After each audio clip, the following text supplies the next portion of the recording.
Guys, welcome to the show. So excited today to talk with Robert. We're going to talk a little bit about his journey with AA and plant medicine. And guys, this is Robert. Hey, everybody. So tell us about yourself. Where'd you grow up? What was your background? Well, I was born overseas in Lagos, Nigeria, and my mother was a model. My dad was in oil and gas. So we traveled around a lot and then ended up, many different countries, South America, Turkey, Singapore is where my father passed away when I was 8 years old, and he was alcoholic, committed suicide. So my whole life I really learned to be a good at geographicals. So that was kind of my background. My MO was that I was never in a place longer than 3 to 6 months. And so there was this ability that I had to kind of create an illusion about myself and then disappear. And that's kind of how I learned to live my life.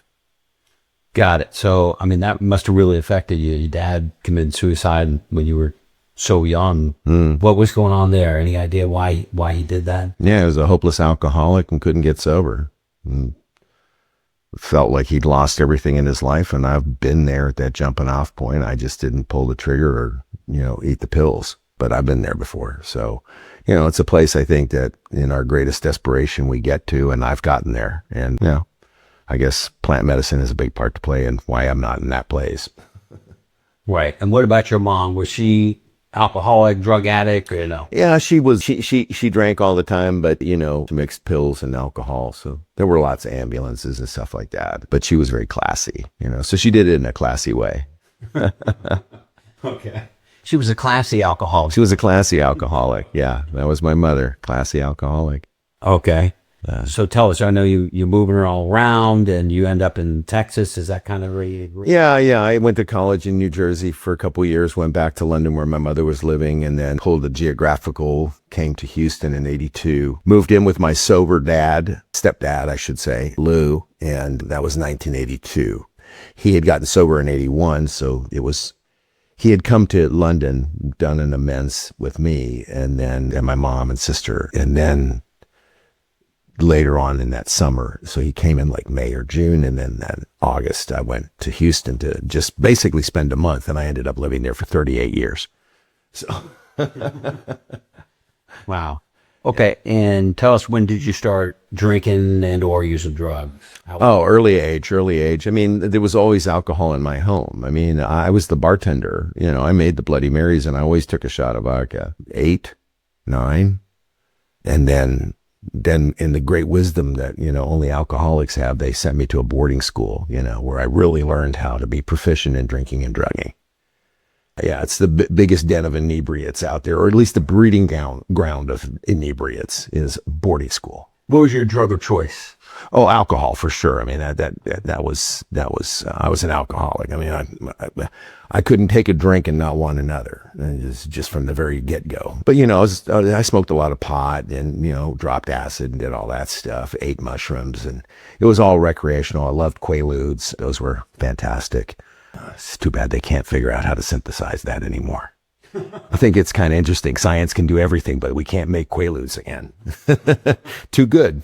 Why do you say, they're so great? What was it? Oh, you could take a Quaalude, and it was like having 4 drinks in it. They lasted. Whereas if I drank, I had to keep drinking.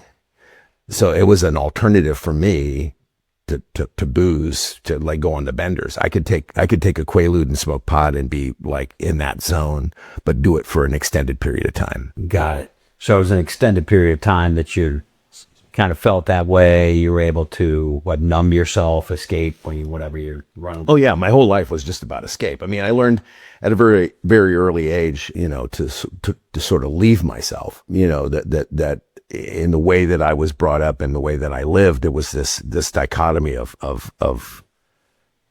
being, in that on the one hand, I lived in this crazy alcoholic home with all this insanity. And then I would get out in a wide world where everybody seemed to be normal. And so I had to sort of, mesh those two together in a way that made sense. And so I just created a whole illusionary me. This would be the person that didn't live in this house. It would be the exact opposite of how I was having to be, which in that house was terrified. Yeah. And at what point did you say, okay, I've had enough of this. I need to do something about the drinking and drugging? When I went to Houston and moved in with my stepdad, I mean, yeah, I detoxed that weekend that I arrived there. So my last drink and drug was more my original sobriety. It was August 6, 1982. I was 20 years old going on 21, and, I had nothing going on in my life. I dropped out of college. I was waiting tables. I mean, I didn't have much going on at all. So, it was a process. I went to my first AA meeting about 5 days later on the Monday of that weekend. So after that weekend that I detoxed, I went and took the 20 questionnaire and I aced it. And explain to people who don't know that. Yeah, so there's 20 questions. Yeah, there's 20 questions in the questionnaire, and, you answer any of those. If you do 3 of them, you're an alcoholic. You might be an alcoholic. You might be an if. And I answered like 19 out of the 20. I just haven't had a DWI yet because I had never driven, really. I mean, I had driven without a license and drunk, but it never really just, it wasn't a part of my life. I lived in London, so you don't own a car in London. So Right. You take the tube. you take the tube or you take the bus. You just hop on a bus to the tube and so on. Yeah. Right. Got it. So you go into AA, you check off the boxes, and you're like 20, 21. Yeah, 20 going on 21, and so I put a year together, and then I went back out on some pot with about 11 months, and then came back in, and I got a whole story like that going on with Kevin Lanning's show. If you want to hear the whole story, just go to Kevin Lanning, Rise Above, Robert Hilliker. So yeah, I never really had a way of life. I guess that's what I should say. I had never habilitated. I wasn't a rehabilitation case. I was a habilitation case. I'd never had a kind of a set of principles or doctrines or ideas or ways of living that governed me. What I did have were a set of rules that, from boarding school and living with my mother, who was a perfectionist, there was rules of my life. And then in the outside world, I was without rules and without bounds. And so I could be anything and anyone out there in the world. As long as when I lived in that environment with her, I followed those rules. So getting back to, you get sober, you get a year, then you go out on the marijuana maintenance program for smoking. It wasn't maintenance. I stayed out for 3 days. 3 days. Oh, got it. So it was quick. Oh, it was quick. It was quick. And I came back in and picked up a Desire chip, and that was my new sobriety date. Yeah.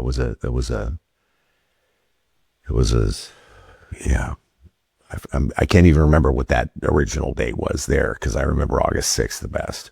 But anyway, I came back in. I stayed sober for about 10 years. I had 2 marriages in that time, had a son with my first marriage. Married, we got divorced. I was dealing with just a lot of stuff. In my 20s, I was a dad and a homeowner and all that stuff in my 20s, and working, 2 or 3 jobs sometimes, I whatever it took to like get things done to provide. And so I was kind of caught in all of that, and, developed a lot of, identities around, being all of those things, right? Like here I am being a dad at 24, 25 years old, and I never really had a dad that gave me any example. And my stepdad was not much better than my real dad. He traveled all the time. He was a drunk. He was absent. It's just money was his only currency. That was how he showed love, was just to buy me stuff or to pay for stuff. So I didn't really have any good role models as a dad, and so I did the best I could, and that's. But you had a streak of being sober there for 10 years. Yeah, 10 years, and at the end of that, I got my second divorce. She was a green card gal, 6 years, and she finally got the green card, and then rolled over in bed one day and said, I'm out of here. Me and my lawyer boyfriend, have drafted some papers we'd like you to review. Right. Did you know that, or no? Or was he, I guess? No. I 2 years before that, it's a very complex story, but just to say that she was an adulteress. She slept around a lot. She got pregnant with another guy's baby, went to Norway, had an abortion. While you were married? While I was married to her, yeah. This is while I was married and while she was petitioning for a green card. And so then she takes off, goes to Norway, and Anyway, and she was shy of getting a green card. And I had at that moment, the opportunity to say, vaya con Dios, you're dead to me. And instead over a 3-month period, I repaired it, brought her back, married her in Norway, under, in a church under the light of God. And then 2 years into that, that's when she got her green card. And then, wow. So you filed for divorce. That betrayal. Yeah. This is a great betrayal of trust. Oh, yeah. Like you take her back and you marry her. What was the thought process there? Well, it was the same as every relationship I ever had, which was that somehow I can fix this person. Somehow there is something about me that I can either repair, change, fix, some illusion of this that I can create in order to make it work. Control over others. Yeah, control over others and, being the director of my own world and all that good stuff and all that stuff. Yeah, all ego, all illusion. And so, we get divorced and I had put together a list of 15 women that I was going to connect with. And I'm going to get back. Well, what it was that after 10 years, I'd met a lot of really fine women. And I was like, I've been denying myself all this. I was never unfaithful in either of my marriages. Never. And, I go down this list. I got to about 11 and I meet Sydney, who I met her in a strip club I didn't want to be at, helping a buddy. It's a long story. And end up smoking, freebase cocaine with her. And that was my passage out after 10 years of sobriety. But there was a slip before that. There was a slip before I met her. I couldn't practice that behavior that I had going on and be sober. I had gone into my sex and love addiction was definitely up and at it. And, I found an outlet there. I stepped away from the program. I didn't practice the program. I stepped away from anybody I was sponsoring. I fired everybody. I fired my sponsor, or he fired me actually when I told him that, hey man, I think I can do pot and still stay sober. Yeah, he fired me. And so then, I go out for 5 years and come back in 1998. So I came back in 1998 and of all dates, it was August 6th, 1998. I didn't pick the date, it picked me. And so August 6th, 1998, I come back in and I get sober and I stay sober for 4 more years, go back out on cocaine. So all this to say that during that time, I had a lot of untreated stuff that I wasn't treating. I went to therapy as a way of trying to save my first marriage. I didn't continue with therapy. I knew tons of therapists. You're in the program, tons of therapists and went to lots of meetings for a long time. So my point in all this is that throughout all of that, I was really dealing with a lot of untreated other stuff. I didn't have a gambling addiction or anything, but, sex and love addiction for sure. And just all the people pleasing and kind of being an identity and all that stuff. Right. So tell us about your journey to plant medicine. Yeah, so I put another 10 years together and went back out. I went back out in 2013, found my wife hanging in a closet. It's a story. I killed herself? No, I resuscitated her. I cut her down. It's a story. I mean, kind of a whole other thing. But yeah, it was pretty traumatic. Finding your wife hanging in a closet, and which wife was this? This is wife number 3. This is the stripper. This is the stripper I ran off with that showed me how to freebase cocaine and spend 5 years running and gunning with her, and then came into the program and hoped that she would follow. Right. And save her. I can save her, Save her. That's my moniker. Anyway, so yeah, I had this traumatic experience and I shipped my wife off after she got out of the Behavioral Institute because, people who try to hang themselves in closets typically are seen as crazy. And she was bipolar and there was a whole series of hospitals before that and behavioral institutes and all that stuff before she hung herself. So it was a surprise, but it was it's one of those things in life where you look at it and you go, what's the worst possible case scenario? That would be it, right? For me growing up, it was finding my mother dead, right? Because I couldn't get to her in time, because she drank and took too many pills and this time I couldn't save her. So I had all that come up, right? And so I shipped my wife off to this 6-week program And one night I was in the closet right after I got back from driving her to North Carolina. I was in the closet cleaning up, and, you know, there was where it happened, kind of thing. And I find this half bottle of Finlandia vodka, and I didn't put it up that evening. I kept it in the kitchen and then went to bed, couldn't sleep, woke up and thought that maybe a little warm milk with some vodka might do the trick. And that was it. I was off to the races. I stayed pretty polluted the whole time my wife was at a treatment center. Long story short, she gets back and it's on. And I spent all of 2014 burning through an IRA and, you know, all my resources, burning through that, lived in a bathrobe for a year, you know, drinking Jack Daniels every 2 hours. So tell us about plant medicine. Yeah. To that. Yeah. So plant medicine had never really, I mean, I had recreationally done mushrooms in the past. So anyway, I came back into the program after that year and going to trauma treatment and a whole bunch of other stuff. And I came back and did Warrior Weekend, got very much into the Lakota Indian tribe stuff, and then got connected with a couple of friends who were putting a retreat together to do ayahuasca. And so prior to that, I had been working with a couple friends who had been microdosing psilocybin. And so I had a period of microdosing psilocybin when I had about 3 years sober. So what effect did the microdosing of the psilocybin have?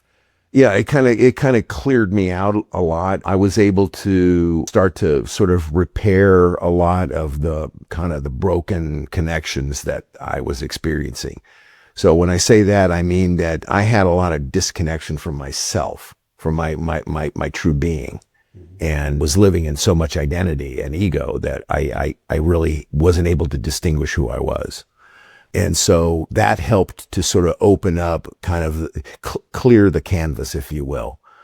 And that led to the ayahuasca retreat. What I'll tell you is that I had conversations with my sponsor about it. I had conversations with other people in the program. There were pros and cons. But what I realized was that I had spent all those years in sobriety not really treating anything other than my alcoholism, not drinking, and was not really treating a lot of the source of kind of my own sort of self-disturbance. And so, yeah, so I got clear that I needed to have the journey with ayahuasca and went on an amazing retreat, Ancestral Spirit up in Willis, Texas. They're amazing, beautiful tribe. And we had a weekend of ayahuasca and came out of that and really started to integrate into kind of myself. How did you learn that first time? What I learned was that I was holding on to too many things, that I was heavy with all of that. And literally, whereas everybody purges, on their experience with ayahuasca sort of purges this way, I purged the other way, right? I had to clear out a whole lot of stuff in my body that had been going on that it was indicative of the way I was holding on to everything in my life. I was holding on to a lot inside of my gut, just a fear. And so, yeah, it cleared me out. So I was fearful of everything. Like everything. I mean, I was fearful of getting the job, not getting the job, making too much money, not making enough money. I mean, whatever, my kids, everything. I mean, the scarcity of resource, everything was scarce. So, and again, all being untreated, living in a very terrifying childhood. And even though I went through the trauma treatment, that sort of just opened up Pandora's box to like all of these components. And so what plant medicine was able to do was help me to distinguish the difference between this self that I had sort of created and then this self that I am. So I was able to integrate from that. And then I continued with plant medicine. I did a mushroom ceremony, Santa Nino ceremony, which was after the ayahuasca experience. How long after did you do the mushrooms after the ayahuasca? About 30 days, 60 days. Got it. And what did that show you? It brought back the ayahuasca experience. Looking in the fire, I recognized the landscape that I had been brought to in my ayahuasca experience. I did Yahe Colombian ayahuasca, and as it turns out, I'm Colombian. So it was my medicina, and I finally got my my journey. You know, in Colombia, it's kind of a rite of passage. You just sort of do your ayahuasca. You're just, 18, 19, 20 years old. You just go off and do your ayahuasca. You don't, it's just part of the finding out who you really are. Once you leave the home, who are you? Right? You're still a son, but you're not the same son. You're now a son in the world. Right. So did the psilocybin, and then the real pièce de résistance was Bufo, 5-MeO-DMT. Did Bufo ceremony and had a profound experience. What happened there? Went back to the dawn of creation, went back to my primary self, went back to the being that I came here to be so long ago, came down a long time ago, and saw that, experienced that coming from the it's hard to describe. Came with a language, got a language out of that, and recognized that everything that I was sort of putting on me was a mask. And so I got to separate from the mind and the body, separated, and my consciousness was able to go free in a way that I'd never experienced. So Bufo definitely, and I won't say I had an ego death at that time, although some might say it was an ego death. It was definitely the end of the road for me, continuing to try to pretend to be anything other than me, right? And not to be in a way of pretense about it. So being your more authentic self. Yeah, my more authentic self, my kind of being in my truth. A lot of revelation after that, did an integration after that, had subsequently other, psilocybin experiences and Bufo experiences, did combo, which is the frog venom. That was an amazing experience. It fascinates me that all this medicine is present with us, and yet it's so unprescribed, right? Because the pharmaceutical companies don't have access to the original, they make it illegal. And the things they can synthesize, they make legal and can fund and can get government support and whatever else they need. Let's get back to AA. In AA, I'm sure, there's a lot of people that say, oh, well, you're trading one drug for another. Mm-hmm. What are you doing here? You need to change your sobriety date. Mm-hmm. What do you say to that? The only requirement for membership is a desire to stop drinking. That's what gets me a seat in AA. I spent all those years suffering inside of this kind of external creation. I spent many years in depression and anxiety without really acknowledging them. I spent many years suffering with making bad decisions based on what I thought the world wanted. And so when I found the medicine, I recognized that it was indeed medicine. It was no different than, people who take Xanax or all gabapentin or all that other stuff or what have you. I mean, there's a whole section of AA that's, P11. It's basically people who are on some type of, psychological medicine or antidepressants or whatever, and doing it responsibly. It wasn't that I went off and did, a ton of ayahuasca. I didn't. I didn't go off and do a ton of ayahuasca. I didn't go off and do a ton of Bufo. I didn't go off and eat mushrooms every day. I mean, I wasn't smoking pot on a regular. That was all part and parcel with ceremony. And so in ceremony, that's a different space. That's a space of going to the Mayo Clinic and getting hooked up to the freaking chemo machine and getting your medicine. And then you leave the hospital and you go through the process of integration and all that stuff. And, and it hopefully cures what it is that it's trying to fix. Right. So for people who don't know about plant medicine, maybe they've never done it, for instance, is ayahuasca, is it addictive? No. Why not? Because the addict is in the mind. The addict is in the mind, and the ayahuasca is not in the mind. The ayahuasca is the whole thing. It's the whole thing. It is not, it's not the mind, it's not the heart, it's not the liver, it's the whole thing. Addiction, as I've come to understand it, addiction is a fixation on a belief and an idea that whatever it is that you're about to do is going to have some impact or result. and the continuing to seek it. Well, I didn't take ayahuasca because I was like, let's go have some fun and get high. I did ayahuasca because I got to go to the Mayo Clinic and get hooked up to the chemo machine and get some medicine in me so that I can be free of the self that I keep recreating. And so, it's not addictive because, well, let's put it this way. If you're out there chasing ayahuasca all the time and going from one retreat to the other, you need to think about it's no different than going to, 20 rehabs. You're clearly not getting the message. You're clearly not making the distinction. You're clearly not separating the two. You're still trying to nurse an identity. And then you found this new way of like relating to it, which is ayahuasca, which, so people that go off to Peru, 20 times a year or whatever. And I'm not, no disrespect to any of that. But if you're chasing it, if it's like, I got to go on another retreat, it's like, okay, stop and ask yourself, what is it that you're there to discover that you haven't already discovered, that the medicine has not already revealed to you? You see, I think there's this need in the human being to keep digging.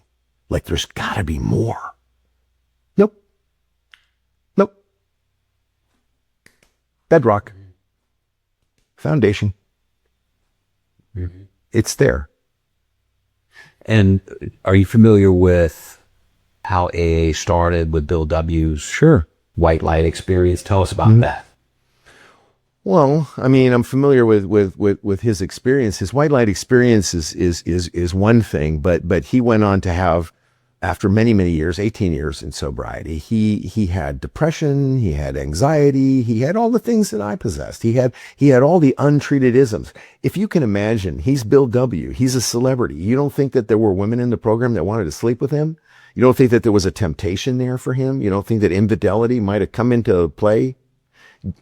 I have no illusion that Bill W. was anything more than a man who was dealing with his alcoholism and all the things that come with it, just as I was and have been.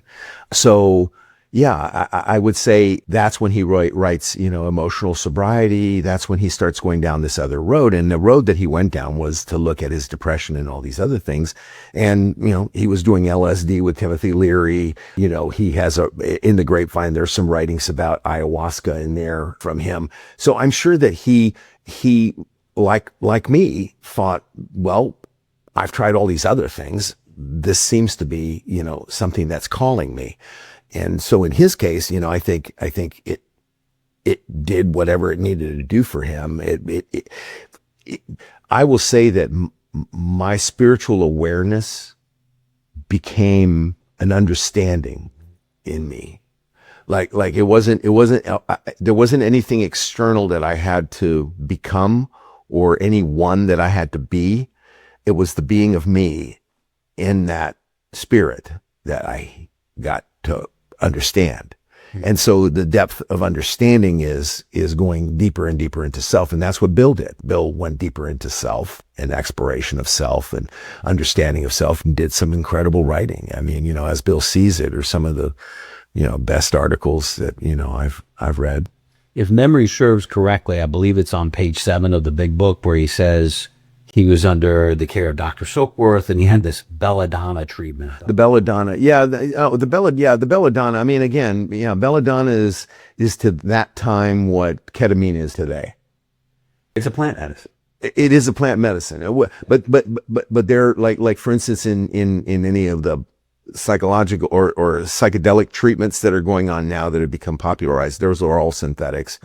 And they use ketamine, pretty widely in that's kind of what was going on in that time back in those days. But yeah, belladonna is a nightshade is a plant medicine. It's kind of like ibogaine in that regard, more so ibogaine than ayahuasca, I would say.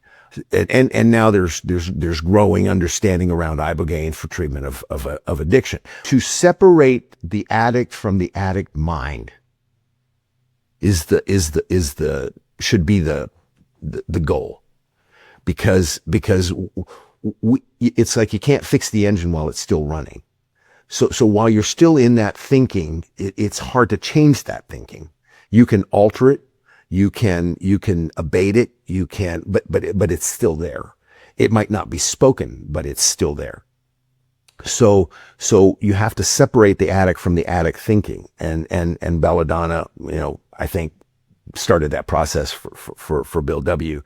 But again, when you open up Pandora's box, then you realize, well, there's all these things that, I've been holding on to.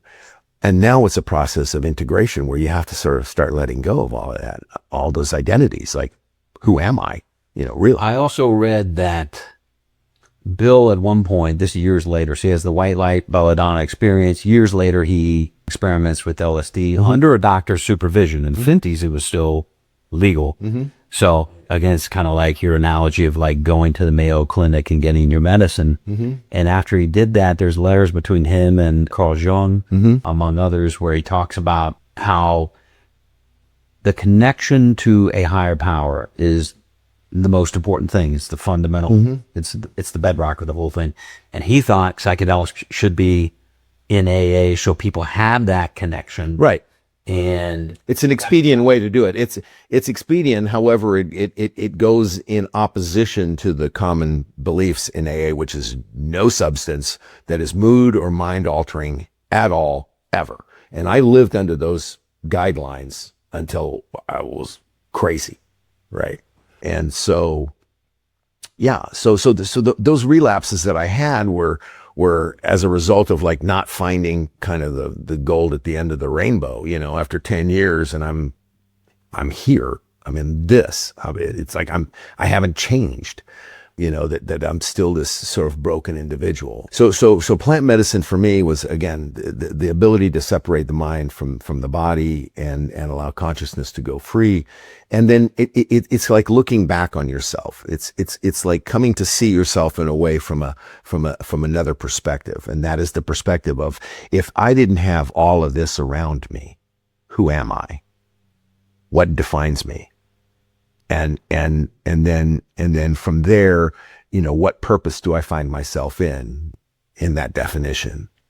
And, it's interesting. I mean, I came out here to Florida 4 years ago, a little over 4 years ago. And, it wasn't a geographical. I wanted to be out in Florida. I was working here as a sales guy for a company based in Houston.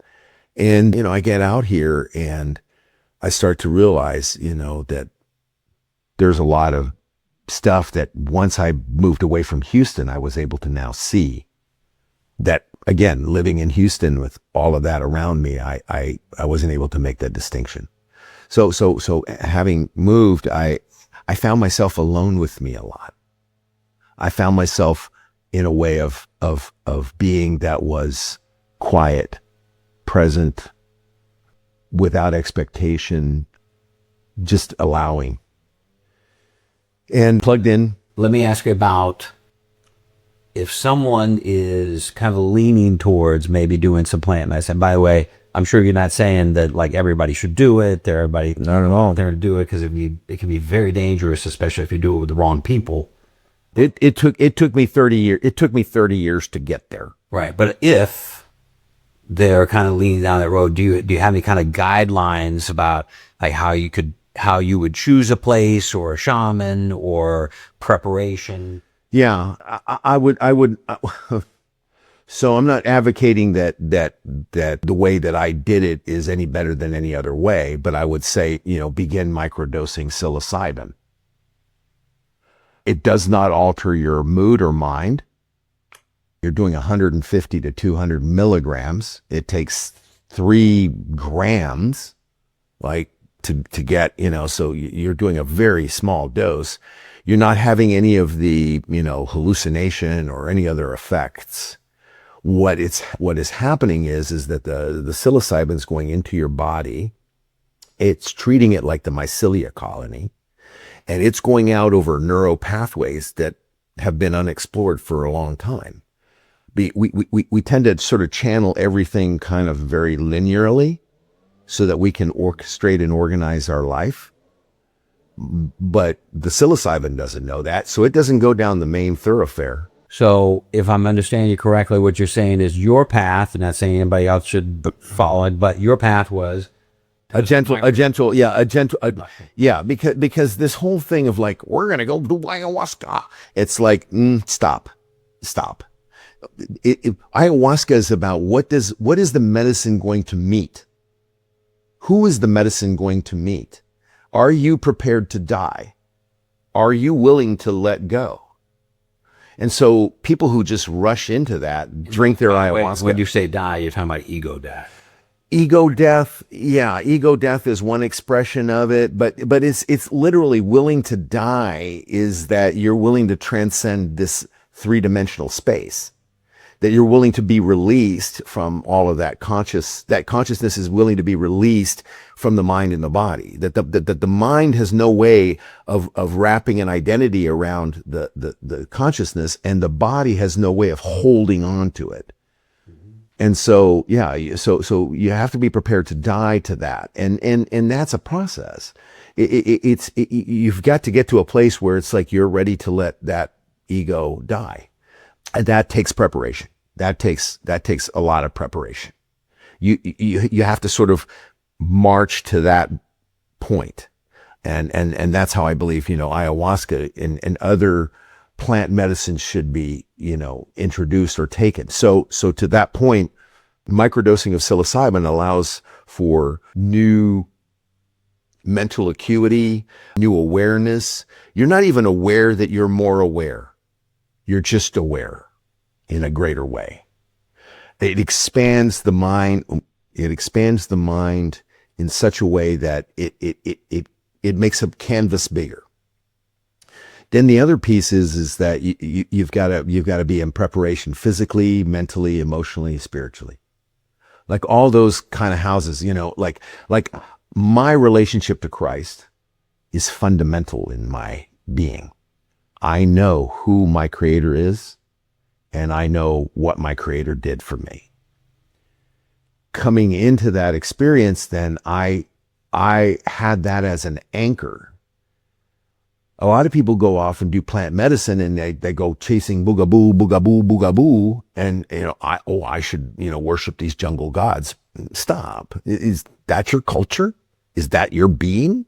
No, that's just an identity that wants to identify with that. And I went to Peru and I had my ayahuasca and I got this headdress and I got a red sash and I'm going to start serving ayahuasca tomorrow. All that stuff is going on. It's the way it is. However, and again, I'm not trying to say that in a demeaning way. I'm saying if that's what you're pursuing, you're not going to find whatever you're looking for because it's an identity. It's the identity of I'm a medicine person. Right. So getting back to what I was saying earlier. Yeah. If someone was interested in this, I understand from what you're saying. Number one, your path was to microdose mushroom. Yeah. If they do that or don't do that or whatever. If they go further, hold on. Mm-hmm. If they want to go further, what would be some guidelines? Hey, if you're going to go see a shaman, if you're going to wherever, Peru or the Amazon or whatever, that you want to kind of look at before you. Mm-hmm. So and again, I think, your experience and my experience with plant mushroom medicine are a little different in that regard. You've been out there in the indigenous culture and you've experienced it that way. I totally get that. I have the indigenous in me. I don't need to go to the indigenous for the indigenous in me to come alive. I don't have to be in an Amazon rainforest. The rainforest is in me. What about for others? Right. And so that's what I'm saying. I'm saying your experience, my experience are different. So what I'm saying here is that you want to be in a way of preparation, which means that you're setting a course toward the experience. Get with a good retreat. Get to know the people that are going to be in the retreat. Just popping in and showing up, and it's like, well, this is Bob, and this is Mary, and this is Tom, and this is Daisy, and you don't know them from Adam, and now you're going to have this experience. To me, that defeats the experience. And the reason is because you're not in a familiar setting. You're in an unfamiliar setting. And so in an unfamiliar setting, our natural tendency is to be like this. And if you come to Mother Aya with this, she's not going to be able to get to you. She's not. And I've been to I've been to experiences, I've gone through experiences with people who just sort of come together, and I've sat down and I've talked with them, and they're like, yeah, I just didn't get there. And it's like, well, where's there? And then, well, to like the experience. So like, what's the experience? What do you, because everybody thinks it's something out there, and it's not. It's the, what is in me that I want to come see? What is it that I need to get out of me to see in order for me to return into this being and not, and see me for who I am and see me in my truth? And so preparation is very important. Having an intention, the intention is the clearest thing you can do. And that is what do you want to get out of this? What is it is it do you want to resolve this? Do you want to take care of that? What do you want to do? And so, there's a lot of good, I know plenty of good, practitioners, and they're in different disciplines. I know practitioners for Bufo. I know practitioners for Kambo and DMT, Changa. I know practitioners for ayahuasca. I know practitioners for peyote. So if I'm hearing you correctly, one thing is intention. Yes. You got to go in there with a clear intention. Yes. And another thing is set and setting. Set and setting, very important. So get with a retreat that you can bond with, that, with the modern, technology we have now. Zoom calls are great. You can get to know the people that you're going to be with. And I remember that my first ayahuasca experience going out on the retreat. And when I arrived there, I felt like I knew everybody. Now, I was there with people that I knew already because we were coming as kind of three in a group, but all the other people that were present, and there was like, 8 other people. So it was like 10 or 11 of us, that I knew all those people. I felt connected to them because we were having deep and profound conversations before we even got together. And then the dieta, very important, 2 weeks, at least 2 weeks prior, is just cut yourself off from all of the world. Drop the phone, drop the social media, drop the burgers, drop all the foods that contain, all these chemicals and stuff like that. Everything that we can do inside of that is to give the medicina the best opportunity to work. Have a clean vessel. To have a clean vessel, right? And again, like I said, the first night is like Mother Aya realized how much I was carrying in my body, and just, she cleared me out. I lost 10 pounds that weekend, just like that. So she cleared me out, and that was, the first ceremony. The second ceremony, that's when she said, okay, and she came and spent incredible time with me, took me on a beautiful journey. I got to recognize what's creating all of this. Like this is a third dimensional world, but it's basically being created, right? Like how does this hold together? How does the tree define itself in the atoms? And the lessons that you learned, let's relate this back to AA now. The lessons that you learned from the plants. Mm-hmm. How does this relate over into AA? So in my practice in AA, I got really clear that alcohol was a dark energy, a dark spirit, and that my body could not tolerate that. I saw the damage. I experienced all that I needed to experience of that to have that completely removed from me. I don't have a desire to ever drink. I can honestly say that because I truly don't have a desire to drink. It doesn't even come up. And what about emotional sobriety? Yeah. So emotional sobriety, I had to go through some stuff. I had to deal with this sex and love addiction thing. I started going to Sex and Love Addicts Anonymous. I had some relationships that were profound in that they showed me more about me and how I am in relationship. And yeah, I got to recognize, that there was this part of me that thought that I needed somebody else in my life to complete me. And then after medicine, I realized that, no matter how much I chased that it was never going to complete what it was that I was already present to, that there wasn't a greater expression of me than the one I was being.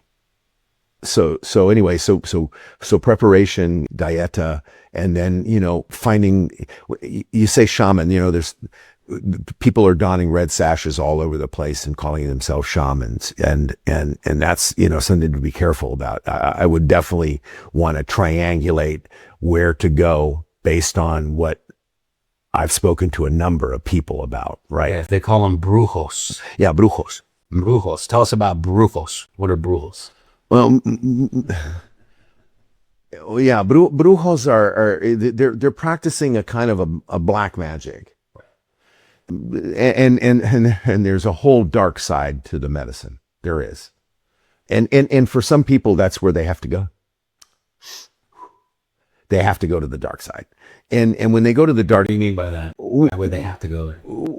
because they're not willing to let go. So they're going to get the shit beat out of them. Yeah. The medicine's going to beat the living crap out of them. They're going to confront the fact that they're a liar and a thief and a cheat and an adulterer and a con and just all of those identities that we hold on to that this is who I am. And all the underhandedness and the conniving, you're going to experience all of that. You're going to like live in that with the medicine. What? Because it shows you who you are. Yeah. Right. It shows you who you are. And then you're like, no, there's no way. Right. But you have to be willing to like be still in that and go, okay. But a lot of people freak out, right? It's a freak out. It's like, there's no way. It's like, that's like dark. So brujos don't really serve any purpose other than to continue to bring black magic, dark magic. This is all about how can you manipulate and continue to con, and it's all just dark energy. Get power. Money, power, sex with women, all that, all these brujos out there that do that and extract, a real personal toll on people. They're deceiving them is basically what they're doing. They're lying to them about the medicine because it's not the medicine that they're serving. They're serving dark magic. And the people that are going to that are trying to do something more recreational. See, that's the kind of market they serve. And I would just say, there's a lot of really good churches out there. Look into tribes, the different tribes that are doing, ayahuasca and ceremony. Again, Ancestral Spirit Tribe is coming to Florida, or if they haven't already come here, that's my tribe. I would say that you have lots of conversation with the person that's going to be serving the medicine. And right, because you're opening that portal to demons. This is right. It's open. It's very serious. That's why you got to be with the right people. Yeah. And if there's if you're surrounded by a bunch of people that you don't know who are there to do things recreationally, you're going to find that the demons are just everywhere. They're just everywhere. It's the spirit world sits outside of this 3-dimensional world, and I've stepped into the spirit world many times. The spirit world is that which has no bound of time and space. So it's present with us all the time. And so where time is linear for us here, they can be at our birth and they can be at our death simultaneously, right? There's no limitation in that. And so when you step into that place, you get a different view of this 3-dimensional world. There's no time or space. There's no time or space. And when you have that opportunity to step away and step out of the time and space, then you actually are present with the spirits, right? These are the ones that are speaking us into creation. Well, speaking us to creation's source that speaks us all into creation. What I got to experience is that I'm just a frequency. I'm just a frequency that's happening to travel through this 3rd-dimensional space. That's grabbing carbon and creating this form, but it's my consciousness is a frequency. So it was spoken into creation, and I am the echo back. So my life is the echo back to source of what created me and spoke me into creation. I got to see that. I got to experience that. And so, back to your original question, set the intentions and have the conversations, because anybody that's doing this in secret is missing the point. Everybody that knew me, everybody that understood me, and knew what I had gone through and what I put myself through, what I had put myself through. When I told them what I wanted to do in this and what my intention was, they were like, I get it. I get it. Blessings. Enjoy the journey, you know? So let's get back to AA for a second. So this isn't something like you just like bring up in an AA meeting? No, I don't talk about this at all. Choose. Well, the people choose me. I wear my, this is a symbol of my experience. This is to let you know that I am present to that. You and I met that way. We just came up and said, I noticed I that. saw the fractals. I'm like, this guy's been to the spirit world. Right. Exactly. Sure. Exactly. And so before speaking with you. Yeah. exactly. And so in that regard, then I'll have the conversation, but I don't go and espouse that. Now, now things I believe in that I would like to see come about. Yeah. I think that people who are going through 10, 15, 20 rehab centers have this constant recidivism, are constantly being medicated through that process. You know, that's just treatment centers bilking insurance companies. That's what that is. That's just a business. Mm-hmm. If they had a conscience after about the second or third time through spin cycle, I would put that person over here and I would say, how much do you want to get out of this? Like, are you prepared to be sober? To go to any length. To go to any lengths to get that. And if they are, then it's like, okay, well then put them, and again, I'm having conversations with people who have 1 year treatment programs that bring plant medicine into the mix. And so I advocate that people who are really, really hard cases are just not getting it, be put kind of through a process where they start to assimilate into the plant medicine, with psilocybin. They may even have a mushroom experience maybe beforehand. So as the mushrooms, the one thing about psilocybin is it doesn't last very long in the body. It only lasts for a very short period of time, 8 to 12 hours, but its effects last for a very long time, right? Because it's repaired a lot of stuff that you didn't even know was broken, right? Like I feel like I'm 63 going on 64. I feel like I'm doing pretty good physically. And I attribute a lot of that to plant medicine. I really do. Cleaning me out, clearing me out, a lot of the toxins that were in my body, a lot of the things I was holding on to, all those things were aging me. All those things were sort of, right, bringing me down. If we are spiritually sick, this for sure has an effect on mental, but for sure physical as well. Yeah, physical, spiritual, emotional, and mental. And we don't get those all at the same time, right? At least not in my experience. But what we do is we start to attune to that. So I set intentions around my spiritual, I set intentions around my mental, my emotional, and my physical. And those go in line with, the treatment. And then I take the journey in that I start with the psilocybin. This is how the course would be laid out. And then in the first quarter, you're going to have probably a mushroom experience. You're going to have the first opportunity to sort of, sit around a fire and go through ceremony and do that at a retreat center, do that with the shaman, do that with the medicine person, medicine man. Yeah, that would be, I guess that would be the first course of action. Then from that, you now have a way of re-examining. This was my perspective here. I've gone through this experience here. Looking back, what's different? And what you'll recognize is that a lot of the things that you thought you wanted, you don't.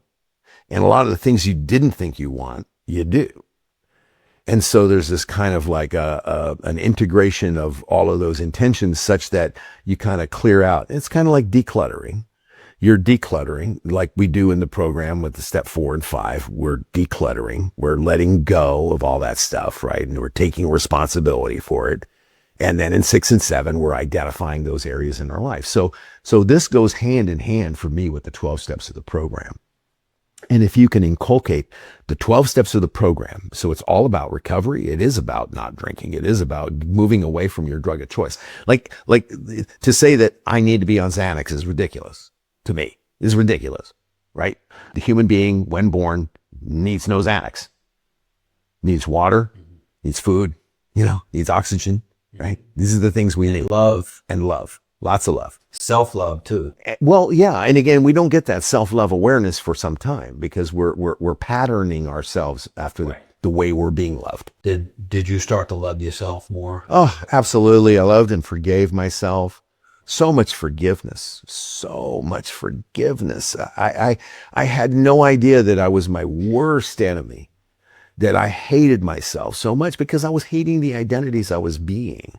I was hating the outcomes of my being away in the world that was not truth, that I was conning myself and everyone else in my life, that I was being this impersonator of a human being.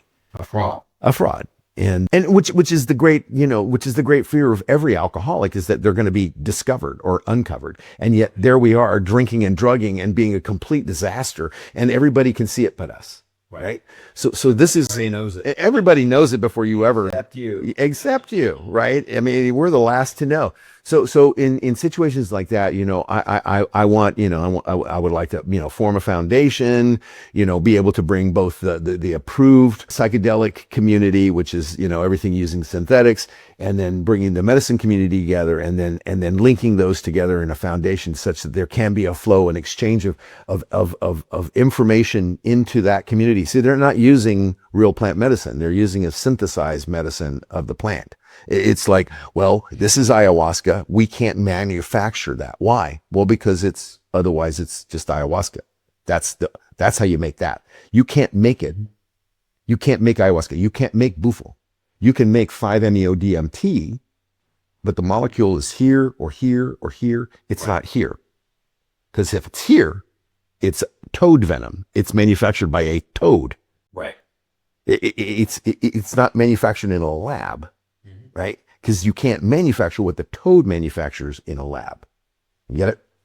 So yeah, and then in that 1 year program, it's all about going to meetings. It's about doing the step work. It's about, being accountable and having a sponsor who's present to what you're doing. Having a sponsor who's like, okay, I get it. I get what you're doing. If I were to tell anybody, be transparent in everything you're doing, because the minute that we try to hide something is the minute that we lose who we are. Right? Because we're now hiding, just like Adam in the garden. He hid from God. How do you hide from God? That's what we spend a whole lifetime trying to do. Hide from God. The very creator that makes everything around us, including us. And we try to hide like somehow we can do it. It's like a little baby that goes, you can't see me. Right. So yeah, so in that year, lots of integration work, ceremony, and program, really getting into the program and getting through the steps. When I'm not attached to the identity, then I don't care what that identity did. I have no way of being about it that says, oh, I can't tell them that. I'll tell you anything you want to hear, because that was an identity that I had. And I'm clear that was an identity. I don't live in that identity. I don't have to protect that identity. I don't have to defend what that identity did. I don't have to be scared of what it did or the repercussions of it. I can be in truth about it because it's not who I am. It's who I was being. What do you say to, there are certain religions that say, oh, this is pharmakia, this is wrong, this is against the Bible's teachings. What do you say? There's references to psilocybin throughout the entire Bible. They were eating mushrooms way back in the day. I'm not familiar with that. What are you speaking of specifically? What I'm speaking of is so we see a lot of supernatural experiences. We see prophets. We see people who go off into an other world other than the world that we're in, right? That can prophesy and can see our humanity. And they're flawed people. typically. Everybody in the Bible's flawed. And there's no specific reference, and here's the other thing, God made all these plants. I'm clear on that. He made all these plants. He made all this medicine. And I look back in the Bible and I see people living to 800, 900, 1,000 years old. And you go, well, that's not true. Why? Why is that not true? They didn't have all the toxins in the air, all the heavy metals. They weren't eating processed foods. They weren't, they were eating medicine. They were taking medicine. They were following through with medicine. I believe that. I mean, it's continued on through the indigenous cultures. They're as close to our ancestors as they can be, right? From where we came from. But what about mushrooms in the Bible? Well, again, I'm not an authority on this. Okay, I'm just curious. I'm not an authority on this, but Daniel sees the ladder going up to heaven. Yeah, he sees the ladder. Visions when they're in the spirit. Or Jacob's ladder. Right, when they're in the spirit, they chariots of fire and wheels and right. Seen it. Yeah. Yep, seen it. That is the heavens. That is out there. That is what is creating this. They have been out there. They didn't just transport themselves through a prayer. They probably ate some mushrooms or had some plant medicine. It just doesn't get spoken of. And by the way, the Bible that we're talking about is one of the most sanitized writings out there. It was sanitized. And what I mean by that is that we changed a lot of the names. It's Yahweh. It's Yahusha. It's not Jesus. It's Yahusha. This is his name. And so we say things in my name. So we sort of, we put it in the English language and we translated it from all these, from Hebrew and Aramaic and all the other languages. And in there, references that may have been there and that some scholars have gone back in. And if you want to look it up, there's tons of people talking about it, right? About plant medicine in the Bible. But if you break it all down, you'll get to the fact that God created these plants for us for a reason, right? They were there to heal us from being separated, right? Because we get in the world and, we start eating like of the apple and, we start drinking and drugging and doing all these things that get us further and further and further and further away from him, right? I mean, we become debaucherous. We become animals. And I got to experience that about myself. I got to experience my addict and my alcoholic, and he's terrible. He's a really bad guy. And I say bad guy, I mean, he's sick. He's spiritually, emotionally, mentally, and physically dead. So anyway, I forget the original question, but if people are having a struggle and they're thinking, hey, I need to be on a bunch of freaking meds, I would get a second opinion. I would definitely, and again, it depends on the person. It depends on their level of sobriety. I had 2 10-year stints and a 4-year stint before I ever, when I came back, put another 3 years together before I even went to the plants. Right. So I'm just letting you know that. Right. That, and you haven't gone back to alcohol. No. Or freebase. No. Or needing a pill or some way to change the way I feel. I don't want to change the way I feel. I feel great. I wake up in the morning and go, another beautiful day. It's another day. It's a blank canvas. Let me be love and joy. Let me be love and joy today. Let me be the best example of my being that I can be today. Let me be love and joy. Let me express myself in a truthful way. Let me be compassionate and considerate and thoughtful and caring. Let me be, that it's like, here you go. Here's another day to work that, to be that. It's like, wow, thank you. Thank you. Thank you so much for giving me another day to be this. Right. Let's go back to AA real quick. If someone is struggling with drinking, drugs, maybe they're like, I don't know, plant medicine, I don't even want to try that. What's your experience with AA? Does it work? Does it not work? Oh, AA is the only answer for an alcoholic. Absolutely. I mean, it's a way of life. It's a process, but it's a way of life. It's a way. It's a pathway to the reconnection of us as human beings to the human species. Alcoholics sit out on a fringe over here in a manufactured world that is just crazy. And we got to get back into the world, but not into the world that we were in, right? With all those expectations and thoughts and ideas and identities. We've got to get clear of that. And there's nothing better than the 12 steps to get you through that. I mean, the recognition that I am powerless over anything, and that it is making my life unmanageable, has to be established. And that anything could be food, it could be gambling, it could be pills, it could be alcohol, it could be any number of different addictive substances and or behaviors.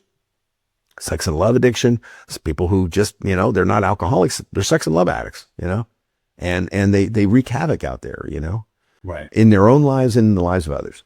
And it's a spiritual solution. It's a spiritual solution. It's after the first step of coming to that recognition, then it's coming to realize that, that I'm truly insane. That there is this need for some form of sanity that I can't manufacture myself. So who can? Well, I have to decide, who can.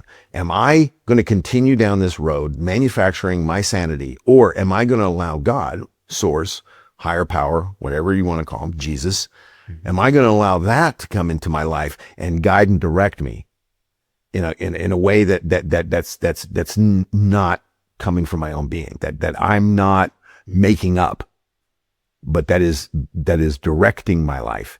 And that's the third step in making that decision. And then you have to now go about a housekeeping. You have to declutter. You have to get rid of all that stuff that has us in a way of being unforgiving of others and unforgiving of ourselves, that gives us greater access to our own love, that gives us greater access to our own mental acuity, our own physical well-being. We're only as sick as our secrets. And the more you hold on to that, when you see people who are just going to the grave and they're just holding on, they're not happy people. And they're just going to try to blot it out until the end. So the housekeeping is important. And then recognizing that I'm manufacturing all of that. I mean, if I snap at you and I say, well, you look at me and go, ooh, like that's offended you in some way. And so there's a way of being that you're going to be in that. But if I just look at you and go, I love you, man. I just love you. I just love you. There's nothing to defend. There's no defense against love. It's just receive. And so there's a connection right there. It's just my love received returns. It has no expectation. It's not meant to make you feel any way. Whereas when I snap at you or something, I want you to feel something. I want you to feel my wrath. I want you to feel my anger. I want you to feel my intensity. I want you to feel my hurt, feel my pain. And that's how the world lives. It's just terrified children running around in pain, trying to make other people feel bad. That's what we were doing in that insanity. So, I feel blessed that I was given alcoholism as my disease. I'm not fighting cancer. I'm not dealing with mental illness. I'm not, my sister is paranoid schizophrenic, homeless woman, been on the streets for 40 years. Yeah. That's her course in life. I tried to help. I tried to do all that I could. Nope. There's no fixing crazy. There isn't.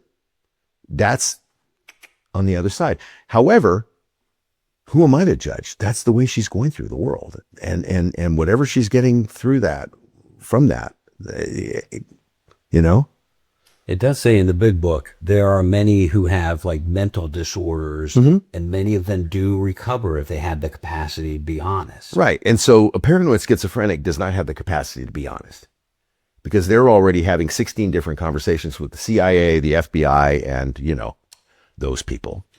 They're out. They're checked out. They're gone. They're not, their chemistry, the mental chemistry was so traumatized, was so impacted that it's a chemical soup in there that's creating all sorts of illusions that they actually believe. Right. Right. That's mental illness. Right. But we have this illness that is a mental illness. It's an illness of thinking that somehow thinks that somehow, some way, and this is my story, that somehow, some way that I was going to get alcohol to work for me. Right. It's not going to happen. It's like you put sodium, like, not salt, but like a block of sodium in water, and it explodes every time. There's not one time it doesn't do that. Why? Because there's a chemical reaction that happens that causes that. I put alcohol in my body. There's a chemical reaction that happens in my body that has me set up this craving to have more. Right. Going back to what you were saying earlier, when you were saying, about the forgiveness and this, and, kind of this, you're laying out some of the steps. Not only is the forgiveness is important, but, making amends to people. Right. Where the 9th step promises come in, where it says basically, we're going to get some peace. We finally get some peace if we're painstaking about this phase of our development. Be amazed before we're halfway through. And did you find that to be the case, that you started to get peace after you started making? I still have a ton of amends to make. The difference is that I recognize that I'm living in God's economy, and that when that is present to me, I make those amends. I've made amends, tons of amends, and you can say sorry till you're blue in the face. That makes no difference. It's changing our way of being. And so, like in the case with my son, I still feel like I have a lot of amends to make to him, but it hasn't presented itself today for me as, like I'm not trying to invite myself into his life. Like his life works great without me. Do you get that? That if he needs me, I am here. But he's got 5 girls, a beautiful wife, a thriving business, tons of friends. He's been sober 26 years. And if he reaches out to me, we communicate. That's great. Because I recognized when he sat down with me and he said, Dad, your whole roller coaster and the way of your life and all that, it's just, I don't want to expose my family to that side of the business. I don't want my... So he's kind of shut you off from the family. Well, yeah. I mean, it's not that he shut me off. It's that there's not a way of needing me in that. I have gone through this on different levels. There are some grandfathers that are just going to be grandfathers. They were great dads and they become great granddads. There are guys who were bad dads and became great granddads. I was as good a dad as I could be. I don't have this like need in me to like have those 5 girls in my life. But I don't even know them. I mean, I'm not going to sit in an untruth and say, oh, I have to be this granddad. That's not who I am. Now, if he wants to invite his daughters into my life, I'm not going to resist that. I would love to meet them. I would love to spend time with them. That's his call. Those are his kids. But he has in his mind, like the wreckage of your past. Well, yeah, that, and he's got representation from his wife and her extended Italian family that has more uncles, aunts, cousins, nephews, nieces, all of the family structure. I have no mom, no dad, no sister. I got 1 daughter other than my son, and I have no cousins, no aunts, no uncles, no nothing. I bring nothing but me to the table. Right. Understood. Right. And the me that I brought to the table for a long time was kind of dysfunctional. Right. So, yeah. What about your daughter? Yeah, she hasn't talked to me in 2 years. I wear this scarf. This is kind of the last gift she gave me, and it's the one that I have. This is probably my single most precious thing that I have. Right. I would say. It is the representation of a love that I hope that I can experience with my daughter. I love her dearly and am so sorry for so much of what I put her through. And this is her time to process that. And, I'm not going to step into her life in a way that's like, hey, find space for me. Right. If there's going to be room there for me, then it will be there. And I trust that God has a plan. Just got to keep praying on it. I pray all the time. Yeah. Constant, every day. And she's never far from me. How old is she? 24, be 25 this year. She's married, got kids? No married, no kids. She's a free spirit. As soon as she could, she got a tattoo, got the nose ring, dyes her hair every different color. Yeah, free spirit. Yeah, she's my daughter. What can I say? Yeah, she struggles with, with depression, and, she had a binge eating disorder for a long time. We got that squared away, or at least I think it's squared away. And yeah, she's not in any 12-step recovery or anything like that. My son, on the other hand, he got sober at 13. We did an intervention. Right. And, he's been sober ever since. So he's a little chip wonder. Yeah. 13, and he'll be 40 this year. Wow, that's extraordinary. Mm-hmm. What about, but your doctor, how'd you get it squared away, this eating disorder? How did that? Well, it started with a kind of an admission that there was a problem, obviously. And then she went to a 6-week treatment center up in Plano, and she learned some good stuff there. She had to go through all her trials, but she got on the other side of it. She loves to eat now. She cooks, she's, as far as I know, that's kind of a thing of the past. She sort of grew out of that, if you will. Again, I don't know where she sits today with any of that, but I can tell you that where I left her, it was in a good place. All starts with recognition of the power. I'm powerless. So right. It's yeah. Until you can recognize there's something not right in that equation, then it's like saying 2 + 2 is 5, and continuing to say that until finally one day you go, wait a minute, 2 + 2 is 4. They're like, oh, okay. Right. From that perspective, you can begin. Math now suddenly makes sense. Right. So if you could tell, let's say somebody's watching this, they're an addict, an alcoholic, maybe they're kind of on the line of whether they're admitting that. What would you say?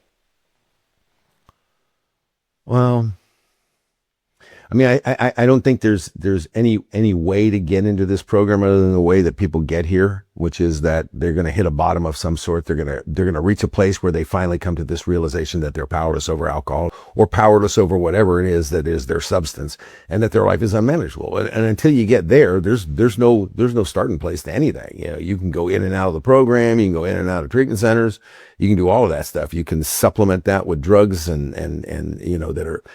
that are acceptable. Sending people with opioid dependencies out into the world on Suboxone is not a solution, not in my opinion. And until you can get away from the Suboxone and all the other opioids and all the other dark medicine, you have no fighting chance. You're going to keep having a revolving door in this program. You got to let go of all that stuff. And I did. I have been completely and totally abstinent of all things for a long time, many times over. Mm-hmm. Today, the way I choose to live my life is, if the medicine were to call me again, and it hasn't, I have not been called to do medicine. I may. I was called to do medicine June a year ago. I had an ego death there coming out of a pretty difficult 21-month relationship. I left there and immediately went and killed the ego, and was able to identify the person that I was being in that relationship, such that I got clear that I was dishonest. I was trying to perpetuate something that was not present, that was not real, that I was living in an illusion. And once I was able to make that distinction, I was able to say, oh, well, I have no way of being about that anymore. I have no need for that or dependence on that or desire for that. Mm-hmm. Yeah. I mean, I don't know how to explain it any better. Medicine helped with that, right? We did Changa and Bufo, and the Changa's smokable DMT and Bufo with my medicine man, Tony Giacino, who's one of the most profoundly authentic people I know, who practices the medicine in a really good way. And yeah, he saw me and said, okay, we'll go kill you now. Yeah, because this is not the man I know you to be. Right. He saw it all. Ooh. Okay. It's like, I'm going to strip that off of you. And he did. The medicine did. He didn't do it. The medicine did it, but he was the administrator of that. He does it in such a really good way. Yeah. Last, Hmm. if there's somebody that's in AA Mm-hmm. that is grappling with this, maybe they've done plant medicine, they feel guilty, they got to change their sobriety date. What would you say to them? What have you gotten out of it? Like, what were you looking for in it, and what have you gotten out of it? What was your intention, and where do you stand now integrated with it? And if you can't answer those questions, or you don't know, then what is it that's standing in the way of that? You know, I don't advocate. I advocate that if someone's really a tough case, okay, try ibogaine, try ketamine, try anything to get you separated from that addict mind. Right. But I would not say that anybody who's on any type of prescription medication should ever even think about doing any plant medicine. That's like bringing two worlds that are in complete opposition together. Synthetic medicine is designed to subdue, suppress, refrain, hold down, alter. That's what synthetic medicine does, or synthetic drugs do. Plant medicine is designed to liberate, open, transform, release that which is already inherently present, not to hold in all the things that are causing you disturbance and distress and sort of staying on top of them with a smile. That's antidepressants, that's, Xanax, that's, gabapentin, SSRIs, all that stuff. They're all blockers and inhibitors. But what is it doing? It's trying to somehow affect our chemistry. Plant medicine does not do that. It's not designed to do that. And the example is that if you were to go on to ayahuasca and you were already on an MAOI or SSRI or any other psychological medicine, those two worlds are going to come together and one's going to try to push the other one away. You're going to have a really bad experience. So you have to not be on any of that type of medication. That's the first thing I'm going to say. If anybody's on that type of medication, then go through a process of releasing that, getting off of that stuff, and getting to the truth of you.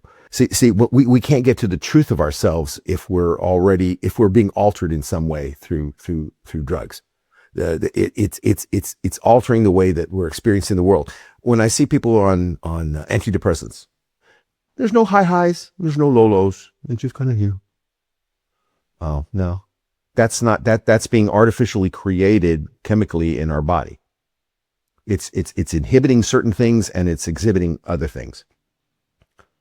But if you go through the medicine process, then you get present to just being present. You just get present to being real. You're just in your truth. You're not altering anything. You're releasing those things that are stepping in. Like I get a thought. Okay, well, that's a thought. I can build on that thought. I can create all the stories I have around that thought, or I can say, yeah, I don't choose to play with that thought. I don't choose to take that ball of stuff and sit here for the next 2 hours mashing it around in the present time and being somewhere else, because I can't fix that. That's all just jumbled thoughts and ideas and beliefs and all of that stuff. It's just a big muddled mess. And no matter how much I sit there and look at it, I'm not going to change it. I can't alter that in any way. But what's happening is time is actually passing in the present time where I'm not present to what's actually present. And so it's a process of letting go of all of those things such that you now get present to what is present and you get to feel that, but not in some extreme way. I mean, I don't go, "Wah," or, ooh, yeah. A friend of mine at AA, Howard, he says, "What time is it?" Now. Yeah. Like just kind of a reminder to be present. Man, it's been great talking with you. Yeah. AA and plant medicine. I hope I was a good contributor. Journey. Yeah, my journey. I mean, there's a lot of, there's lots of valleys. What I will say is that we all keep looking for the mountaintop experience. But as I've been led to understand and have come to find out, nothing grows on the mountaintop. Absolutely nothing. It's a great view. It lets you look back and look forward, but You can't stay there. You got to take that energy that you find on the top of that mountain and descend back into that valley and walk through that again, knowing that you have this incredible power with you, which is God. And that with God, you can walk through anything in life. And then that leads you to another mountaintop, and you get to look back and go, and you get to look forward and go, and then go back and descend into that valley. And not all valleys are a bad experience, right? This is the other thing. Everything grows in the valley. Everything. That's what the valley's there for, is for everything to grow in. That's where the water is. That's where the plants are. That's where the food is. So that's where we go is the valley to grow. And if I descend that mountaintop and I'm still wanting to be back up there, I'm missing what's happening down here. And if I'm looking at that other mountaintop and I want to get there, I'm missing what's going on here. So what's going on here? That's what I'm experiencing. That's the present time. That's the now. And what's going on here is an opportunity for me to experience myself in a way that's in my truth.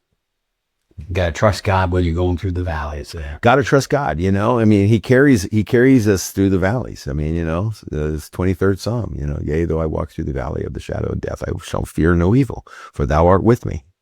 Yeah, thou art with me. My grandpa used to say, yea, though I walk through the valley of the shadow of death, I will fear no evil, for I am the meanest son of a bitch in the valley.